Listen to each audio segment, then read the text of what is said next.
It is 7 o'clock, and I call the meeting of the Bellevue Planning Commission to order. It is Thursday, August 24th.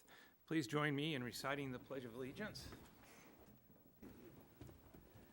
Pledge allegiance to the flag of the United States of America and to the republic for which it stands, one nation, under God, indivisible, with liberty and justice for all.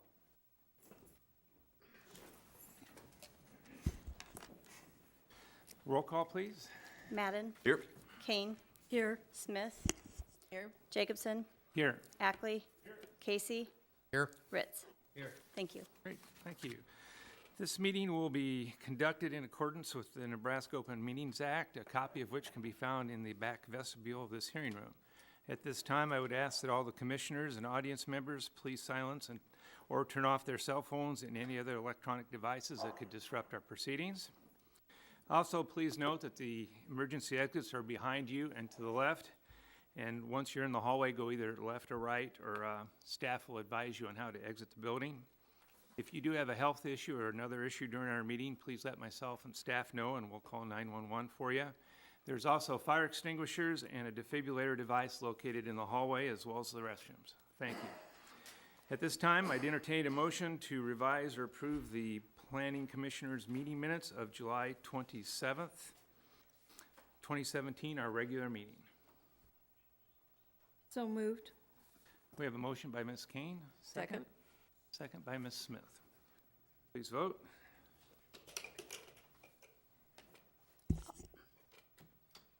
Sorry, can you revote?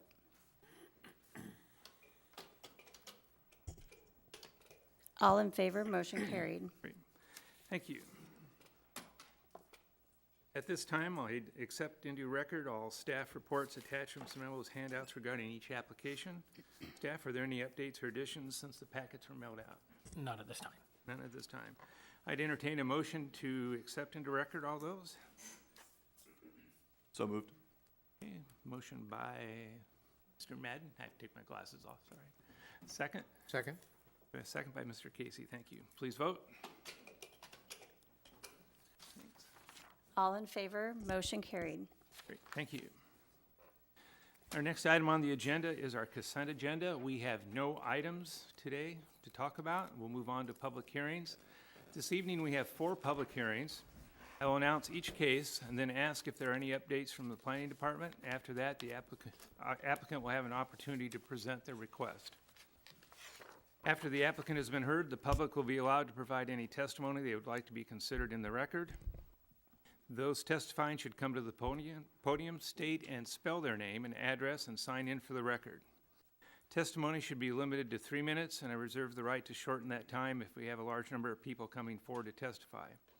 After any testimony is taken, the applicant shall have an opportunity for rebuttal, after which I will close the public hearing, and I will then invite the commissioners to make their wishes known, which may include requests for clarification or other discussion points, as well as making a motion to approve or disapprove, which will be followed by a second if desired.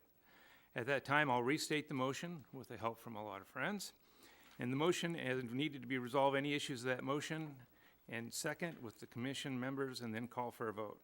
As the applicant presents their request, public testimony is heard, and I will discuss and speak to the chair, if you would, so I can conduct an orderly meeting and make sure we get it onto the record properly. Above all, I ask that everybody treat everybody who is speaking in the same manner as you'd like to be treated when you are speaking. Our first public hearing is a request to rezone lots 1 through 107, outlots A through H, Bellevue, being a platting of tax lot 14 and tax lot 15 located in the north half of the northwest quarter, section 8, township 13 north, range 13 east of the 6th prime meridian, Sarpy County, Nebraska, from AG to RE, RG50-PS and RG28-PS. Site plan approval for the purpose of single-family residential, multifamily residential development, and preliminary plots, lots 1 through 7, outlots A through H, Bellevue. The applicant is Boyer Young, and the general location is 48th and Capehart Road. The case number is Z-1706-03 and S-1706-09. Staff, any updates? No, there are not. Great, thank you. Applicant, would you like to step forward, sign in the record, and state your name, please? Yes, Mr. Chair, members of the Commission, Larry Jobin, 11440 West Center Road, appearing on behalf of the applicant Boyer Young Development. With me tonight with Boyer Young Development is Mark Boyer and Dave Boatman. Also with me tonight is Mark Westergaard of E&A Consulting Group, the consulting engineers on this particular project. So we're all here to answer any questions that you might have regarding this proposed development. Yeah, if you recall, we were here some time ago, and we've actually went to the City Council on this portion of the development. We did receive preliminary plat approval, a recommendation from this Planning Commission, as well as the actual preliminary plat approval from the City Council. Since that time, and we announced to the City Council that we were able to, at that point in time, get this particular piece of property under contract from the Bellevue Church of Christ. We've since closed on that. So what you have here really is a revised preliminary plat that incorporates this additional property at this location here. So what was a 75 lot subdivision on 30 acres is now 107 lots on 60 acres. And so that's what we're here to talk about today. This particular lot on the east side is lot 1, and this is the residential estate lot. And then we have, of course, the various single family lots, which are a villa type product. And there are 105 of those. That's lots 2 through 106. And again, they're the smaller villa style, but their values are minimum $250,000 to $300,000. So they're very nice villas. They'll be run by an HOA, so all the mowing and snow removal and such will all be taken care of for the residents within the development. There are 76 lots that are to the north and west of the pond, and here's the pond. And then there are 26 lots that are in the south portion of the development. The south portion of the development is really phase 2, and it was phase 2 at the last time we were here. It will be developed when the property to the south is also developed, because that's how access will be gained. The various outlots are for detention basins, green space. There's a temporary sediment basin. This particular plan is consistent with the comprehensive development plan of the city of Bellevue, which calls for this property to be medium density residential. All of the access will extend to Capehart from 45th Street here at this location. And then also now, which is the benefit, I think, of now having the Bellevue Church of Christ property involved in this particular development, is we have access also extending along Lawnwood Drive to 48th Street, and then also, of course, to Capehart. And again, the property to the south will develop when there's access and when the property to the south develops. So the access for us, we think, is much better. Then we have, which is the apartment component of the development here, and that is lot 107. And that is calling for 120 units. There are also 65 garages in these locations. There are 190 surface parking spaces for a total of 255 parking spaces. This is less than what could be on this particular lot, but only by 4 units. So based upon the zoning classification that we're seeking, it could be 124 units, if I did the math correctly, and we're asking for 120 units. I do have, and that's more of a particular site plan, and that all is done with a planned subdivision. So what you see there is what you get. And so if we modify that, we'll have to come back to this commission and then, of course, go back to the council. I do have some colored versions that you probably should have got down here that we put on the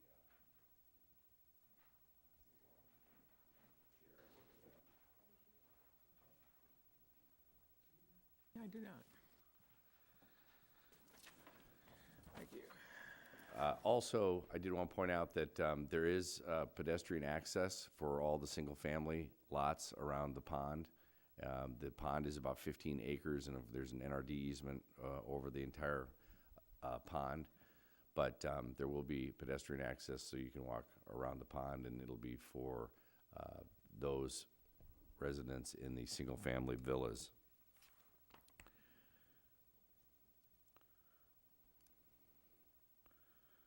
This property or development will be developed through the use of a sanitary and improvement district.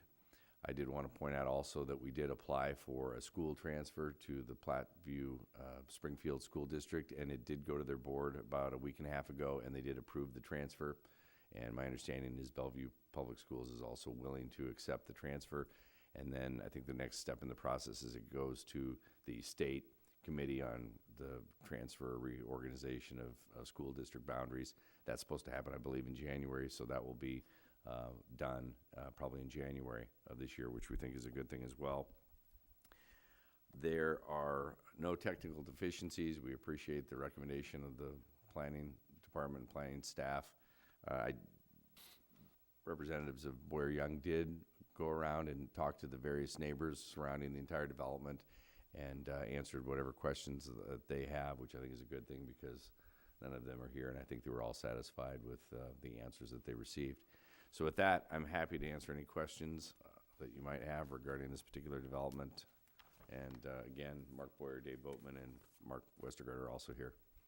Okay, great. Thank you. If anybody from the public cares to provide testimony on this matter, whether in favor or in opposition, please come forward. State your name. Sign in, please. Seeing nobody coming forward, I will close the public hearing portion of this and move over to the commissioners. What are your wishes, commissioners? I might, as you know, ask you to come forward and answer a few questions. Mr. Casey. I guess probably more of a comment than a question, but under the traffic access, under the analysis, it talks to, I thought I had it on, talks to 1,400 vehicles at the intersection of 48th and Capehart, and that was a 2014 MAPA study. I'm guessing that number is quite a bit higher now that Capehart's paved all the way to 84th. I'm assuming that doesn't have a major impact on this development. It shouldn't. Both Capehart Road and 48th Street are 3 lanes at that, two through lanes of the center turn lane. So this development shouldn't have an effect on that traffic there. Then a question for the applicant, please. In the initial presentation in March, or the presentation, the setbacks were in accordance with the standard RG 50. And now you're going to 25 in the front and 20 in the rear. And I see that the individual plots are smaller. What's the reason for that? Again, the target is the empty nesters and the villa-style homes that they want to construct in this particular development. And so based upon some of the physical constraints is what the letter from E&A said, based upon the physical constraints and based upon their target, but it wasn't, I think the statement wasn't that for profit or they're at their whim or caprice or whatever it was. It was for reasons of physical constraints and also to fit this number of lots in to this particular area and really to provide a nicer product from what I understand. Thank you. Thank you. Any other comments from the commissioners? Ms. Smith? I have just a couple of questions for the Sure. applicant. The rezone of Lot 107, the planned subdivision overlay, is that because of the change in the front yard setback? On Lot 107, no, I think the the apartments. reason for that, and Chris can correct me if I'm wrong, but I think the idea was to have a planned subdivision, so what you see is what you get here, since it was apartments, and it was the lesser dense zoning for apartments or for multifamily, and so at the planning department's instruction or direction, we went this path. But I think the reason why is because the building layouts and everything else are pretty much fixed with that designation. Also, under the zoning ordinance, if you're having multiple buildings on a single lot, you need that PS appendage on the zoning. Otherwise, just in the RG 28 or any of the zoning districts, you could only have one building on the lot. So then it also allows us to have the site plan review during this approval process. Which is a And any positive. apartment complex that you see will have that PS on it, or in the old days it was a PD or other things, but they will all have that appendage on it for an apartment complex. Okay, thank you. And then a question about the apartments. You mentioned the price point for some of the single-family homes. What are the anticipated rents for the apartments? You know, I'm not sure we've got that far along, but it is conventional financing. These aren't low-income housing tax credit projects. Also, as Tammy and I were talking before the meeting, because they're apartments and they're more of a commercial use, they have to comply with your design code. So that they'll be nice buildings, and of course, they'll be subject to the review of the department as far as the material choices and the way they look.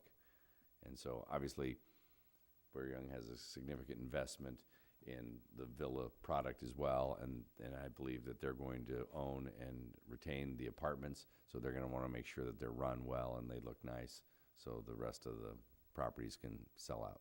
Okay, thank you. Great. Thank you. Any other questions from the commissioner? Comment? Any part of this development going to require signalization on K part, or does the 3-lane mitigate the need for that? You said signalization? Yeah. There would be nothing from this that would require signalization or warrant signals. It's just a matter of traffic numbers when they occur. And usually what happens is once things get busy, somebody will do the traffic county. Probably in this case, the county would do it. And see if all the contributing traffic leads to those numbers that would require a signal. Thank you. Any other comments from the commissioners? Questions? I had a question for staff concerning future parks in this area. This is a pretty dense development, and the applicant did mention that there will be a walking path that's available to the villa owners. We've got quite a few apartment dwellers. What is the plan for a park in that vicinity in the future? There is, right at this point, there's not a specific plan, but you have the aerial.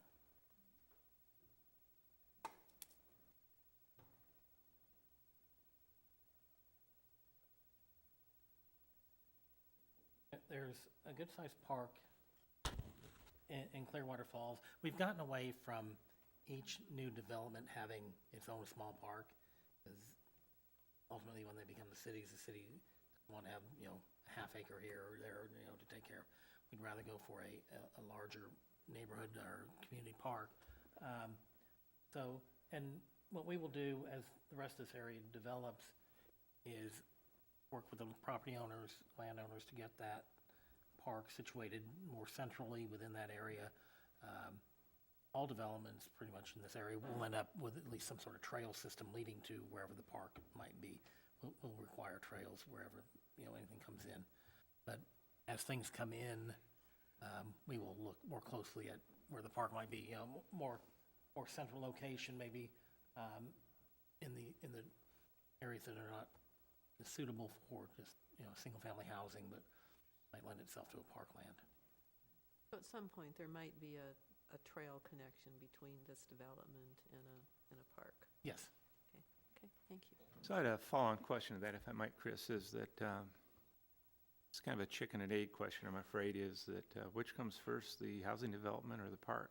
And how do we cross over to the developments as they move through our process to get constructed and people start looking to move in and buy these developments in various stages of their lifestyle? How do we as a city and an organization, planning commission, to match our comprehensive plan, time, not only, we have a requirement to build a park, but how do we time the construction of that park to match the density of the people that are out there? So we build one house out there, maybe one development. I can see where we might not want to build a large regional park, but at what point do we cross the boundary where we don't have to have the last house built to have the park put in? I just might add, the tenants in the apartment complex will also be able to use the pond. So this development actually comes with its own recreational area, internal which is structure to right, do that, which yeah. is the trail system around the pond. They can obviously go onto the pond and use the pond. There won't be any motorized, watercraft on the pond, but people within this entire development can use that pond. and the trail system around it. And to get back to your question, typically the development comes before the park. Because the city doesn't own land or isn't going to acquire land in the middle of several cornfields or whatever to develop a park. The case for that is a little bit different, is up to the north of Capehart Road where the city owns a significant chunk of land. And when the city sees fit to develop that park, we'll do that, which may or may not be before, all the houses are in there. Obviously, some houses are starting to go in there now with the Liberty subdivision. At least they're getting the infrastructure in. For, this section here, as these areas develop, we will work with those developers to get land dedicated for a park. Typically, in the subdivision agreement, there's a date by which a park needs to be completed. So, even if the development takes a long time to build out, we would have a contractual agreement that the park is to be done by a date. Okay, And typically, that is early on in the process. okay, very good. And I One should have added additional. one last thing. This development's also contributing $51,000 in the park fee to those more regional type parks, so. Now, my understanding is that as you move to the initial stages of development, that fund actually flows to the city as opposed to the last house being built. It's done up front. Correct. And then the city has control of that funding to move that into their development philosophy for recreation and parks. Right. Okay, good, thank you. Another question, Mr. Ritz? I've got a question, which is, I guess, for staff. Trail system. Previous subdivision plots, I've seen the trail system kind of outlined, shown where it's going to be, kind of an overlay of the whole area. I don't see anything kind of marked on here, where I would imagine it would probably hug pretty close to that pond. Just thought on it. Is that mapped out? Is that something later when we get the existing trail system closer? The easement is shown on the property for the trail. The sewer easement? I believe there's an access easement. Well, that's an easement just for the owners to get to the pond, is what it says. And also it goes to lot 106, not 107, which would be the apartment complex, if that matters. If I think maybe I share a similar concern of yours, is that how do we integrate maybe between neighborhoods as they develop to get from development A to development B with All the a way to development, non-gasoline Z, powered car? So I was just wondering if, I guess, if the existing trail system was kind of linked to this area at all, if it was shown, if there's even an existing trail system close to this development. Come back to that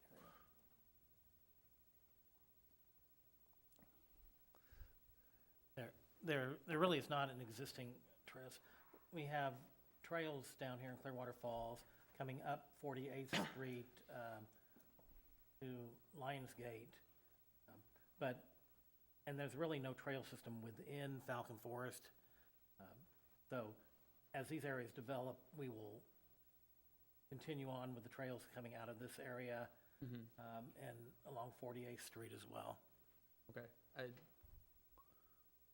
Is it prudent to add a easement or anything that we need to for a trail system that would go through this future reasons? And I'm just kind of asking a general question. I can see that it's not near there. It's not a huge lot. It's not a huge deal. I'm just asking, is it prudent to mark where a trail would go now? Because it's pretty obvious in the next few years that whole area is going to get filled in just by development traits. So. Mr. Ritz, maybe I can answer that question. This pond is actually a private pond. It'll be owned by the homeowners association. It'll be maintained by the homeowners association. It really is specific to this particular development, so it's not really open to the public, if you will. So those trails around the pond will be private trails that'll be owned and controlled and maintained by the association. So I'm not sure we want, a public trail to come through here, since it is more of an amenity to this particular development. And I can understand that and appreciate that. I see that you have the easement for lots or 1 through 106, you had mentioned that the apartment owners, which would be lot 107, I think, not a huge deal. But even if we have a trail that goes on the, let's say, the east side of the property, do we need to mark that out now, or is that, enough sidewalks are going to be there that we can integrate it later? I'm just kind of asking a general reaching question, and maybe there is no answer. But Are you, well, I'm I understand referring that the pond itself is a private amenity for those people that live there. I understand that. I'm not saying that we need to put a trail that goes right next to it, but I'm saying that Bellevue has this real nice trail system that goes clear across the city. And it's all integrated. It's real nice. We're putting a development in there without any kind of thought or markings for any trails that might go through that area to connect to the existing. I'm just kind of pointing that out, I guess, is what I'm doing. you can refer, correct me if I'm, your trail will go right along this eastern edge of the pond, is that correct? Will go all the way around, is it gonna go all the way? I think it's up here, and then when the south side goes, then of course the trail will be extended along. This estate lot right here, which is lot 1, we did grant them an access easement to the lake Yeah. for fishing purposes and things like that. But otherwise, there's nothing really to the east that we're calling for, because there's really no buildable lots or that are available on this side of the pond. So what we have here is, of course, the phase 2 lots, and Yeah. of course we have here the apartment piece, then 76 single family lots here. So the initial trail will be on the north side of the pond along it, and then when the south side or phase 2 develops, then it'll make its way around to the south side of the lake. But I was gonna say, I'm not. No neighborhood is an island Yeah. to development. Yeah.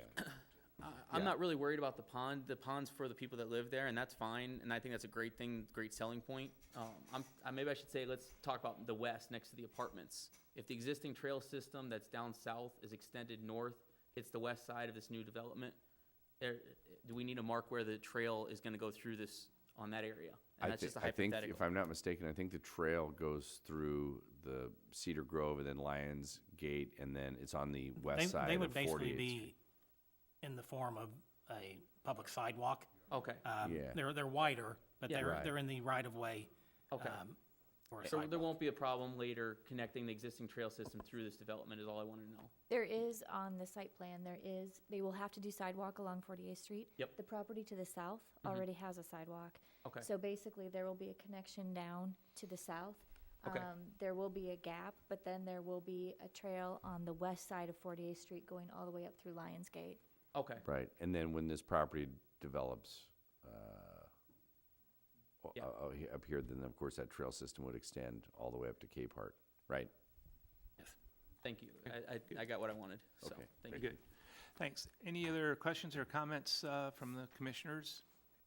Questions for the applicant? At this time, I'd entertain a motion to approve or deny.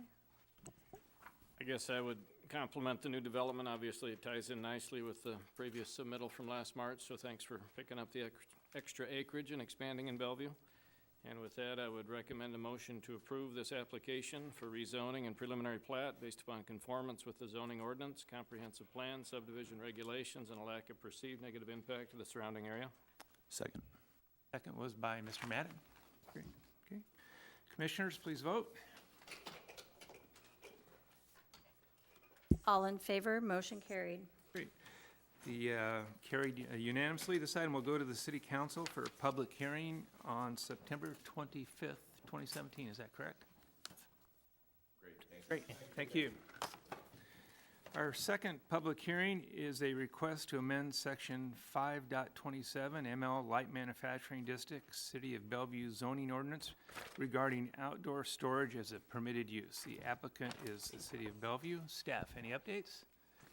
No updates, just a quick summary.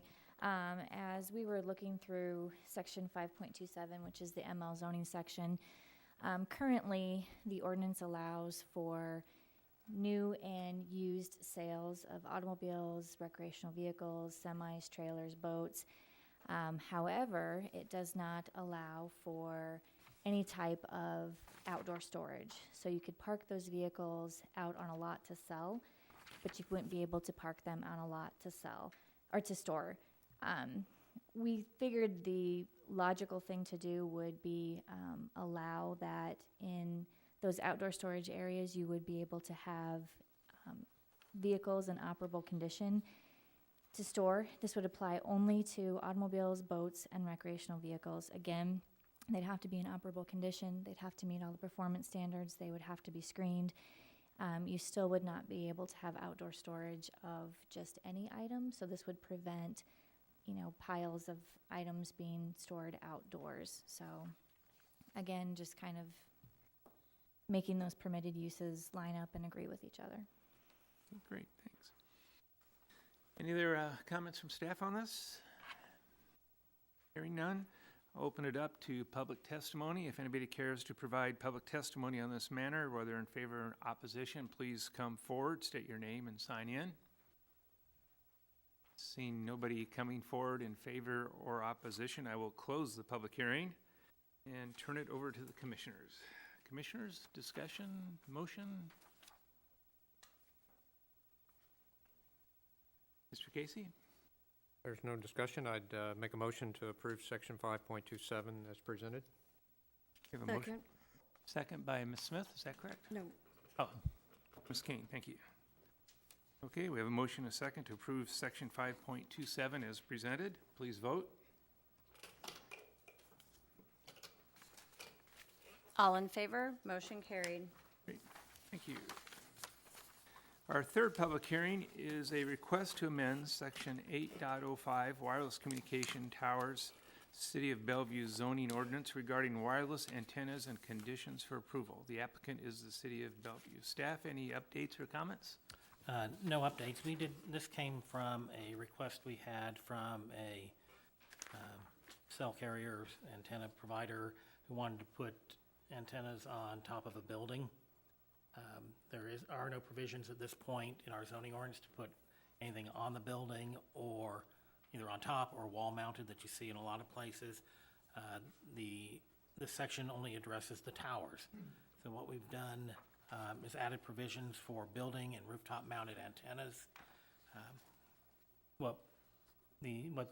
How this would proceed through the approval process is it's written so that the planning director can approve either wall-mounted or roof-mounted antenna or antennas on a building. There are certain conditions within the text amendment that the installer or provider would have to follow before it would be approved. And in that case, the planning director can approve the antennas. If the director would deny it or put conditions on it that the applicant was not in favor of, or again, if it was denied for some reason, it still allows the process or the applicant to go through the conditional use permit process through the planning commission and the city council for action. So, I talked to Mr. Jacobson earlier today, just a couple changes on page 5 of the report, the 8.0506, paragraph 1, just to clarify that we're not talking only about towers. We would end that paragraph after communication tower, add or antennas, period. And then on number 5 of that same section, we would amend that to read all obsolete or unused towers, antennas, and accessory facilities. So that makes it clear that it applies to both the towers and just roof-mounted or building-mounted antennas. What was that first change? 8.0506, number 1, end the paragraph with completed construction of the communication tower or antennas.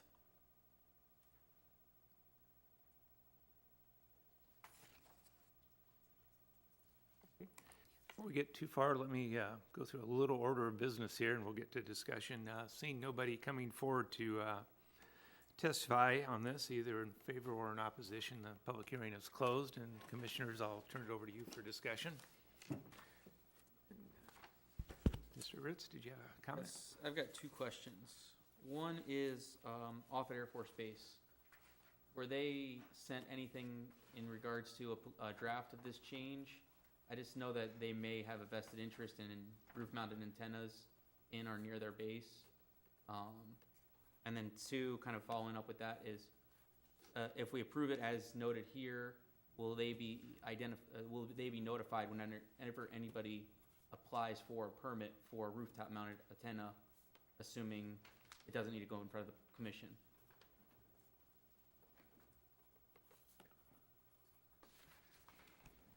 I did not provide Offutt with this draft. I can do so. One of the things is with rooftop antennas, there would be a height restriction where it couldn't exceed the current height of the zoning district, so they wouldn't be allowed to be taller than a building would be allowed to be constructed in the zoning district. But I can float this language to them.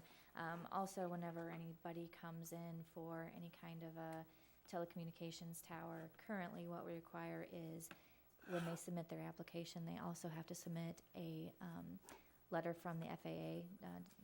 So there's determination of no hazard to air traffic. So that's something we could also require of any rooftop antennas. Oh, Go ahead. Also, during the administrative review process, we would review that, I'll say probably similar to a review we might give a tower. So we could obviously, consult with the base or ask for their comments on anything like that during that process. The one comment I was going to make is a little bit outside the purview of the commission, but any, electronic interference or electrical interference, there's a number of processes that are in place. So if they had cell phone repeater towers on an existing cell phone tower, there's some hoops they've got to jump through that I'm sure include the off at Air Force Base. So if they had added antennas, they would also have to go through the electrical side of this as well to make sure there's no signal impact to the government facilities as well. Along that line, Chris, I had an additional question, if I might, on 8.05, page 1, 8.05.01 purposes, the very first one where we're making the addition of building and rooftop mounted antennas. A fine point, if I might, is that a existing building or a new building would have to follow this as well? Do you see that there needs to be any differentiation between existing construction versus new construction? I don't think there needs to be any differentiation. We would go through the process the same way, either one of Okay. them. We wouldn't, I don't think we would give a permit at the time of a building permit. Okay, A permit for the antennas at the time of a building permit. okay, great. Question for staff to make sure I'm understanding Mr. Madden? procedurally what's happening here. Is this the administrative permit in lieu of a conditional use permit process? Only for rooftop Correct, building. because it doesn't have, then that's the tower construction, there's an Right. existing, okay. I just wanted to make sure I was And understanding. as I said initially, if for some reason it's denied through the process or there are conditions that are put on it that the applicant doesn't like, they can go Come through back to the CUP. the Okay. process. Thank you. Any other questions or comments? Chair would be willing to entertain a motion to approve or disapprove. Mr. Madden?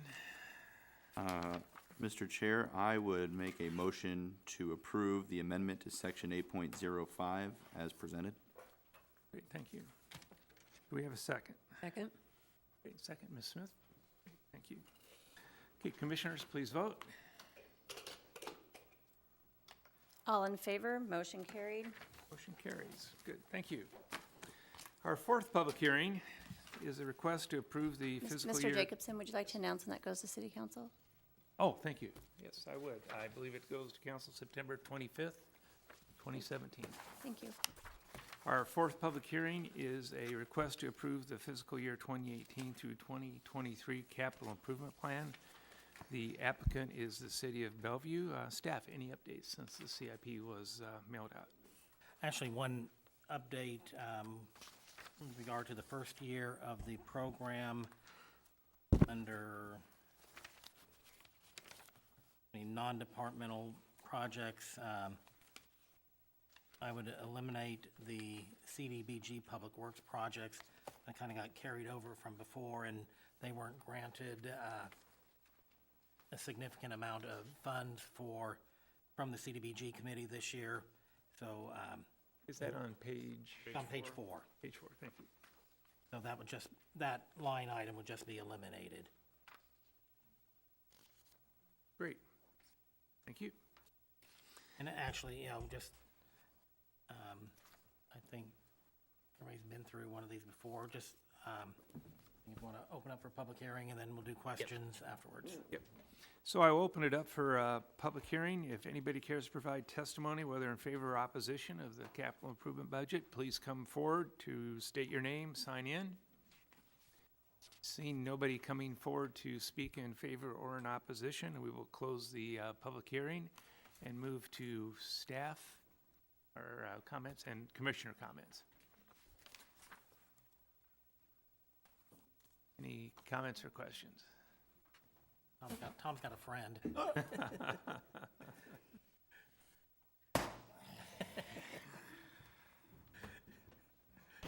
He'll be there for a while. Mr. Ackley's stifling free speech over there. I had one, and I know we've only done one of these before, but it seems like we kind of review this and make some recommendations. And this is completely in a vacuum, but it's something, given recent current events involving police and citizens, I noticed that in-car camera systems are not budgeted until fiscal year 19. And this is on page 8. And I thought, why are we waiting that long? To the extent we don't already have those, I just wanted to point that out, that it seems like that's something that maybe has a little bit more exigency behind it. It's under the police, number 5. I think if you look at page 11, it states that it's to replace outdated, so it makes me assume Okay, that makes me there's feel a lot something. better. Yeah, good. Thank you for finding that. I withdraw my comment. I'm going to add one thing, though, which is kind of on that same note, the waiting until fiscal year 21, 22 to put the body cameras for the police. I feel like that's waiting for the exact same reason. And then as a caveat to that, just kind of a question in general to think about is, does that include the technology infrastructure that has to go behind it yearly afterwards to support those cameras in terms of server space, storage space, secured storage of it and everything like that? And it's 5 years out, but I do know that that's a large component of the cost of body cameras, is that technology behind the scenes. Obviously, the city would purchase or acquire the technology to go along with those. I think everybody would realize there's no point in purchasing cameras and other equipment if you can't use it properly. Yeah. One of the items when it talks about in-car camera systems, the explanation and maybe and obviously it didn't carry through to your document, refers to in-car camera systems to include body cameras, cradle points, cruiser-mounted cameras, outfit all cars with WatchGuard cruiser cameras and body cameras, and also provide body cameras for code enforcement. So that falls under a larger umbrella as well that's in there. Starting to phase in the cameras, Yes. the body cameras earlier. Okay. Yes. All right, and that makes me feel better that it's kind of starting early. And I remember, I think Ms. Smith last year brought that up. So one question I had is that in terms of capital improvement, in the previous case this evening, we talked a little bit about how we're setting funds aside for parks and development as the developments come in. I'm a little hazy in looking at the budget, and I apologize for that. That's my error for not getting to look at it in detail. But how are we setting aside funding for economic development areas, and how is that being captured in the budget? The LB 840 money, although it is only $225,000, and I realize Mr. Ackley brought that up last year. I brought that up to the council as well last year when I presented that. It is not the $750,000 that was authorized by the voters. That's an administrative and budgetary decision that the administration is making and proposing, and obviously has to be approved by the council for that amount. It is shown under the non-departmental Funding and. funding there. Okay. And it's the last item in each of the years. Yeah, I can certainly appreciate the financial pressures that everybody sees in this day and age. I'm a little troubled, to be honest with you, as how we maintain our comprehensive plan and development in the area when we see people out west snagging these large data centers because they have prep sites. And funding this is I believe, Bellevue's key to trying to adhere to our comprehensive plan. That as a commission, I think that we're obligated to try and move forward at every opportunity we get. I think enough said on that, but The plan does contain improvements to Cunningham Road, which fronts on the city's 62 acres down by the World Baseball Village. So that is, I'll say, the first step to developing some of that area. And it does take advantage of some of the LB 840 funds. Obviously, the whole thing can't be funded with the money we have now in the LB 840 fund, but there would be other funds, bonding or other sources of funding that would go toward that road improvements. The city, not CIP related, but the city is working with the Omaha Chamber, the Greater Omaha Economic Partnership, Go Fund, I think. the Go Fund, working in the area south of the base to have sites shovel ready for development. So there are things going on that are economic development related, and hopefully we will see the results of that soon. But there are things going on. okay. Yeah, I realize it all takes money, and of all the resources next to our time in life, that's probably the second hardest to come by for organizations. And economic development follows wherever the pre-developed sites are, and that fits into our comprehensive plan and our idea of growing Bellevue and our tax base. Any other comments from the commissioners? I got one more, which is PK 18-2, the American Heroes Park improvements. Page 2. Okay. And a little bit more on page 5 where it talks about it. Just what is the plan for American Heroes Park? I know that there's a lot of issues with developing that site. Let's see if I have.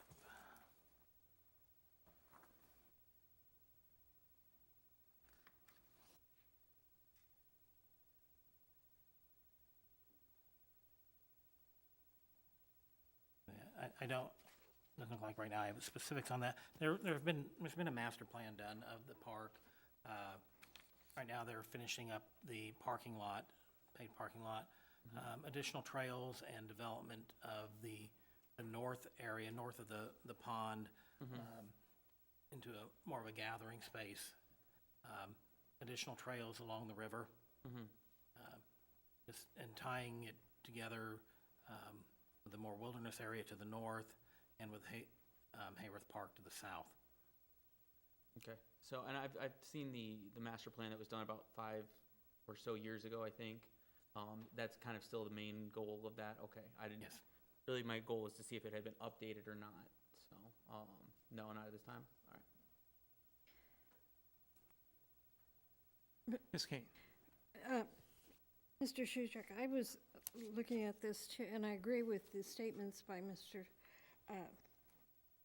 Jacobson about the economic development. Since you're our spokesman, I think it would be wise for the city council to let people know what they're doing to promote the economic growth. So, and if you could pass on to them, I think it's really important that we have an idea of where our tax monies are going from our past election. But I also wanted to ask you a question about the road repairs that are consistent. Most of the vehicles and equipment are leased. Do we use the same company all the time, or are those put out for bid?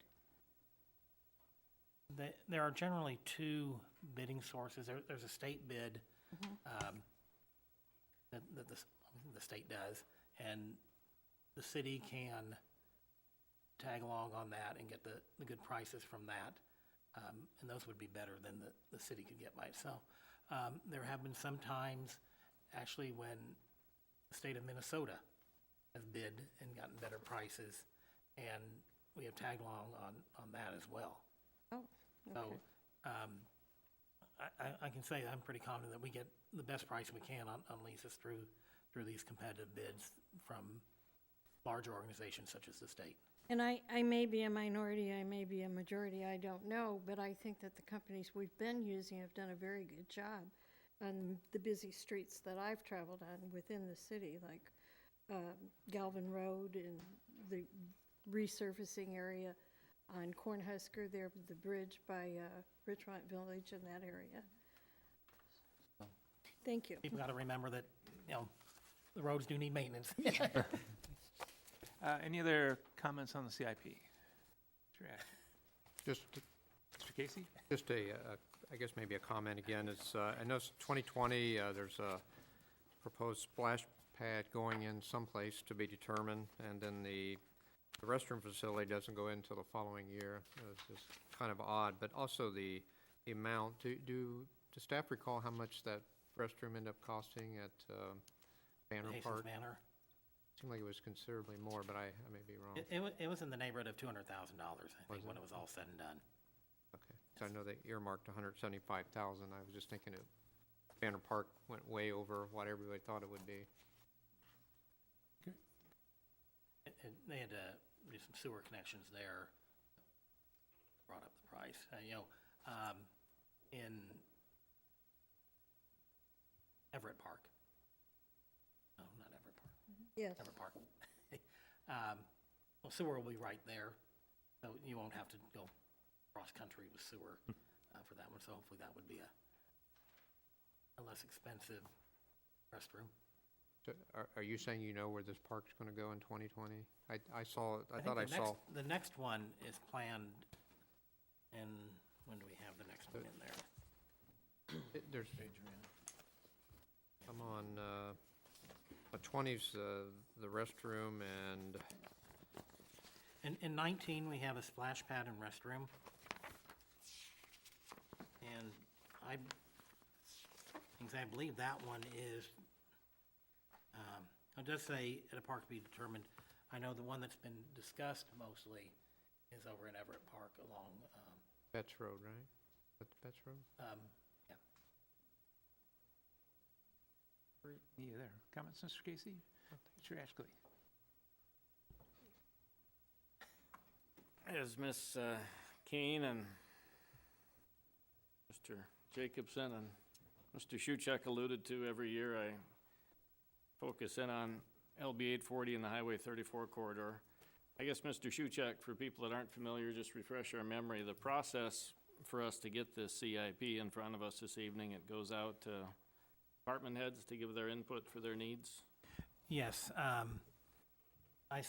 starting budget time, I send out a request for input from all the departments that you see here, and actually probably some that you don't see here who don't have projects that would go in the CIP.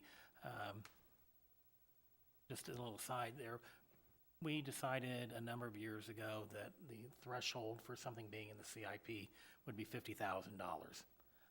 Some communities would use a number less than that. I suppose some would use a number more than that. So an individual project that is $50,000 or more, or multiple purchases of a smaller item, such as the radios that you see that are, $4,000 or $5,000 each maybe. Big purchases of those that add up to more than $50,000, we include in the CIP. So there might be some departments that are purchasing things that some may consider capital, but they don't meet the $50,000 threshold that we have here. So they're not included in this document. They are in the budget, and they're actually show up on the finance department's budget under capital projects. All of these projects, once we get everything in, and the rest of the budget request from the departments, the finance department administration takes a look at things. I believe that initially this year, all the requests that came in for the total budget was about $7 million more than projected revenues for the year. So, obviously, we can't buy or pay for everything that everybody's requesting. So, during that process, some of the things will get whittled down, taken out of either capital or other operational expenses. That's where some of these projects go that may be requested year one, get pushed back to year two or further back to a year when it looks like funding may be more available for specific projects. And once I get everything in from the departments, I compile it, work closely with the finance department as to what they're looking at will be available, funding that will be available for all the capital projects. And the first year of CIP will match the budget for items budgeted. And then the out years are basically for planning purposes, things that departments are looking at in the future. And it lets people know that, maybe in year 5, there's going to be something big, or, and the departments do, the street department does a really good job. They've got projects that far out. They've got the 1 6-year program. Other departments, obviously sometimes, they don't know what it's going to be, what's happening 6 years from now, 5 years from now. They give me their best shot at things that they might be looking at doing, or equipment that might need repairs or replacement during those out years. That's all compiled and presented as you have it. So ultimately, when it comes to you to bring forward, it's a recommendation from the city administrator, finance department. I mean, this is coming through formally as the city or formally as you as the department head for planning. In other words, compiling all the information and bringing it forward. The first year, I'll say, is really the city's recommendation for what will be in the budget. So this will match up with what goes to Monday night's city council meeting. Yes. And if there are changes to the budget, I'll make changes. This is included with the packet, the council agenda packet. The first draft was 2 weeks ago. I've done some updates to it. It's online for the council agenda packet that's for Monday's meeting. And then any changes or recommendations that you make, I will pass those on to the council. The tweaks that are going on with the budget, I'll have to tweak this, and it would be scheduled to be adopted on September 11th when the budget is adopted. Thank you for the background. Again, for those who haven't heard me talk about this before, in 2012, the city had tried to get LB 884, which is a tool that allows taxpayers basically approve the city using general revenue for economic development purposes. Typically, you cannot use tax dollars for economic development, with limited exceptions like TIF and others, unless the voters approve it. So in 2012, the city went to the voters and asked for LB 840 approval, and it failed. Now, at that time, it was tied to a half-cent sales tax increase, so arguably it was tied to the funding source of the sales tax increase. Well, economic development as a tool is absolutely needed. So in 2014, the Bellevue Economic Enhancement Foundation, the Chamber, in discussions with the city, we said we would bring this forward to the voters again to approve, because again, it's a tool we needed. But at that time, the Economic Enhancement Foundation said we want to limit it to just the area south of Offutt Air Force Base, east of Highway 75, and then bordered by Cass County on the south and the Missouri River on the east. And the focus there on that 5,000 acres is because everybody regionally will tell you this is going to be the next industrial development area. Highway 34 corridor was coming at that point. We're now 2 years past, I think, when Highway 34 opened up. So again, when it went to the voters in 2014, it was approved overwhelmingly. I think it received 57% plus support. And what the voters approved was up to $750,000 a year for funding just in that area for economic development. And since then, the city each year in the CIP, I look for it. I think the last few years it's actually been $250,000 if I remember right, and they're now reducing it. It looks like to $225,000. Mr. Shuchuk, you're right. They are putting in some improvements for Cunningham Road. Shows up next year. Again, that's not LB 840 money. LB 840 is set up so that you can use the funds to either incentivize developers who have a project that want to come in. You can offer to help them bring water, sewer infrastructure. Or if you build up the money over time, you can use it for major projects. And again, for this city, Monday night will be city council meeting. They're looking at a budget at $75 million. Voters authorized up to $750,000 a year. That's 1% of our city budget.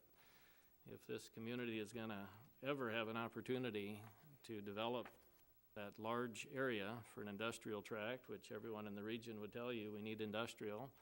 That area has 2 separate rail lines that run through it. It has Highway 34 corridor goes through it. It has I-29 connected on one side, Highway 75 on the other. It all connects up then with the interstate system. You got a river there. Lord knows Blair has been very successful. They put a dock in on the river up there for the development they have. I'm not saying we need a dock, but again, all the transportation sources go through this area. And for the city to, again, not to expend or plan to expend up to the full amount the voters approve, $750,000, I think is very short-sighted. This will be the 3rd year in a row. I think it's just a complete failure to plan, and it's a failure to lead. We need to have money in the CIP, and each year they need to find money in the budget and dedicate it to LB 840 and getting that funded and bringing economic development. It doesn't happen without planning, and it doesn't happen without funding, and we have very token efforts at best from what I can see so far. Again, it would be 1% of our city's budget going towards this based on our current budget amount, and I'm not going to recommend any approval of the CIP unless there's an amendment to it that we increase the amount for LB 840 and the Highway 34 corridor to $750,000 a year.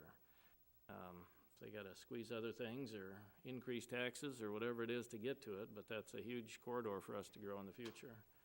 We are not Papillion. We don't have I-80 and Highway 370 with lots of open acreage to grow. We have about 5,000 acres south of Offutt Air Force Base. That's our next growth plan, and we are doing nothing to grow into it.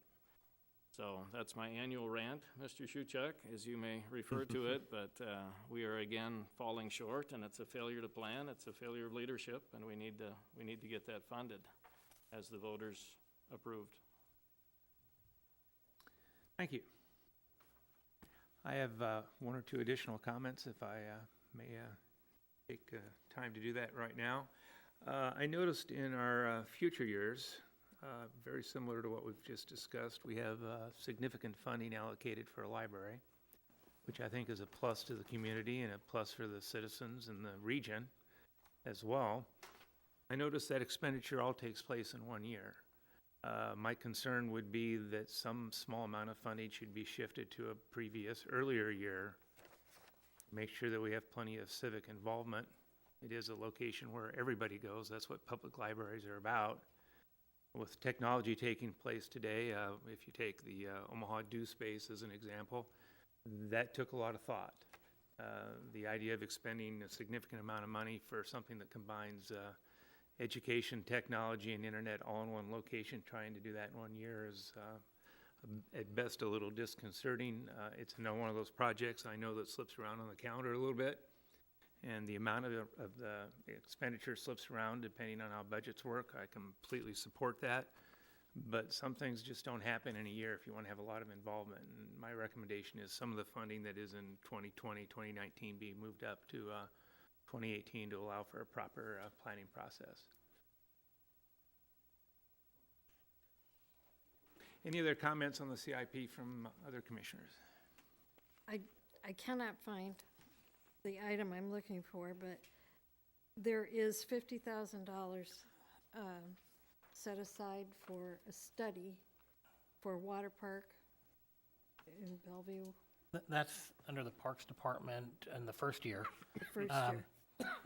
Has that, I guess I would tag on to Mr. Ackley there, because I think that 50,000 should be used somewhere else. I mean, why don't we study economic growth or how to bring businesses to Bellevue?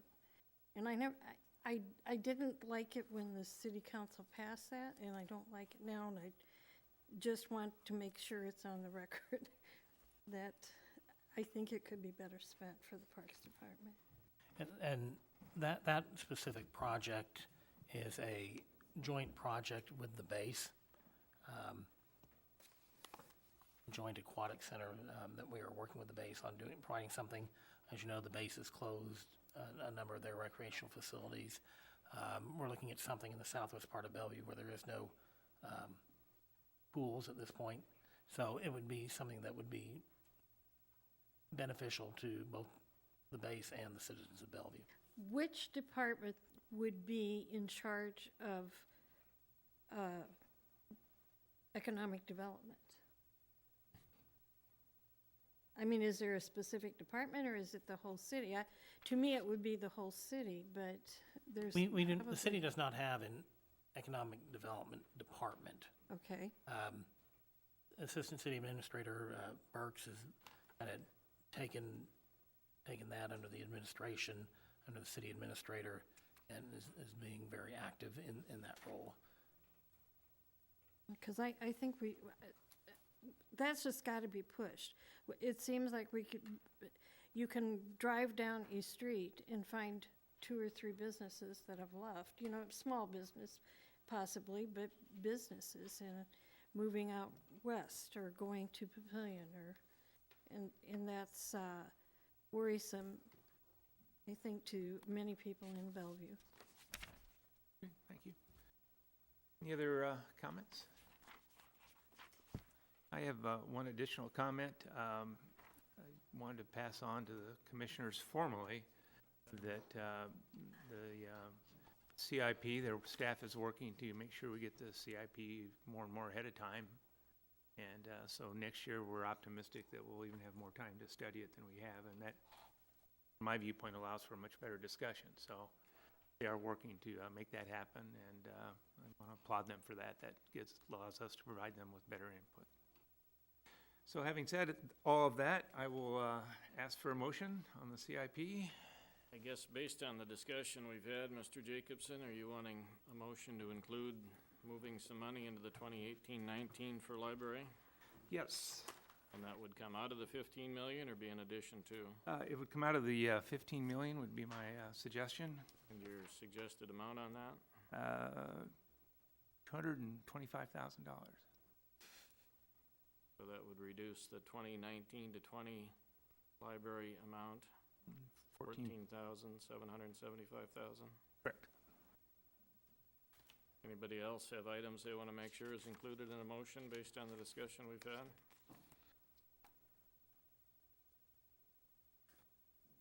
All of you, I'll let you know that when I do my memo to the council, I'll try to incorporate all the comments Okay. Thank you. that were made. Well, I will make a motion to approve of the CIP subject to having at least $750,000 a year dedicated to non-department for LB 840 and Highway 34 corridor development.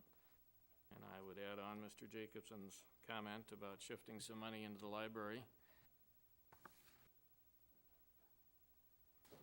Do we have a second? I would second that.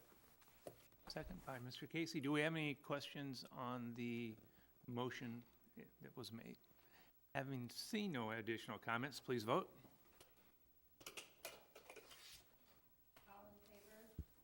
Motion All in carries. favor, motion carries. Okay, great. That concludes our last public hearing business.